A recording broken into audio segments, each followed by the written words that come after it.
In the last section, we added in our password field method. So that is also displaying a text form field. We're now going to move on to our submit button method, which is supposed to show a form at the bottom of the screen. So as a quick reminder, to show a button, we're going to use a built-in Flutter widget called the RaisedButton widget. Let's very quickly check out the documentation for this raised button and get a better idea of how it works. So back over on my Flutter documentation page, I'll do a quick search for raised button. And on the documentation, I bet you can guess what we're going to look up. Yep, that's right. We're going to look up the constructor. All right, so here's our constructor right here. So when we create a raised button, there's a tremendous number of properties that we can pass in to customize how the button behaves. Or maybe a better term here would be to say we're customizing how the button looks.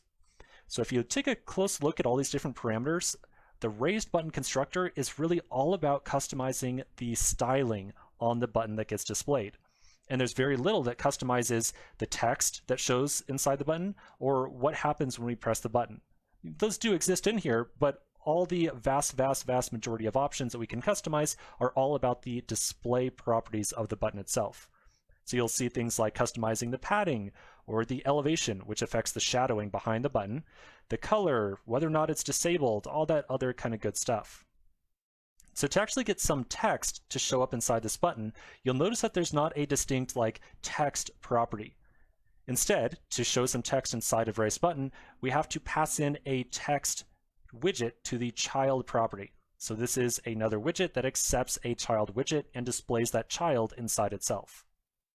So I'm going to flip back over to my editor. I'm going to find my submit button method right here. And inside of it, I'm going to return a raised button. And inside of it, I'll specify a child that has the text submit, like so.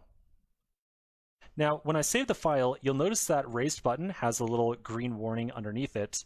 If I hover over that, it tells me very simply the parameter onPressed is required. So the raised button accepts a onPressed argument to it, or an onPressed parameter. That is supposed to be a callback function. And you'll notice here in the documentation, it is marked as a required parameter.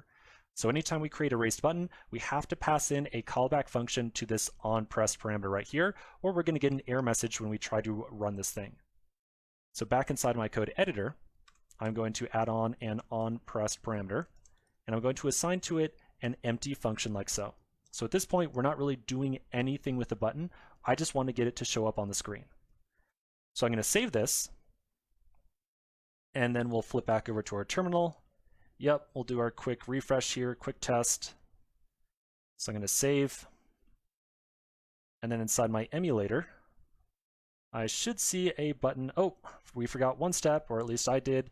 We just added in some configuration for submit button, but we never actually uncommented its call up here inside of our build method. So up at the build method, I'm going to make sure I uncomment submit button, and then we'll do our refresh. All right, so there's the restart, and there's the button. Okay, well, hey, it's a button. You can tell it's got a little bit of shadowing underneath it, and that's where the term raised button comes from. The word raised means to indicate that this is kind of a button that pops out of the screen a little bit, thanks to the shadowing styling.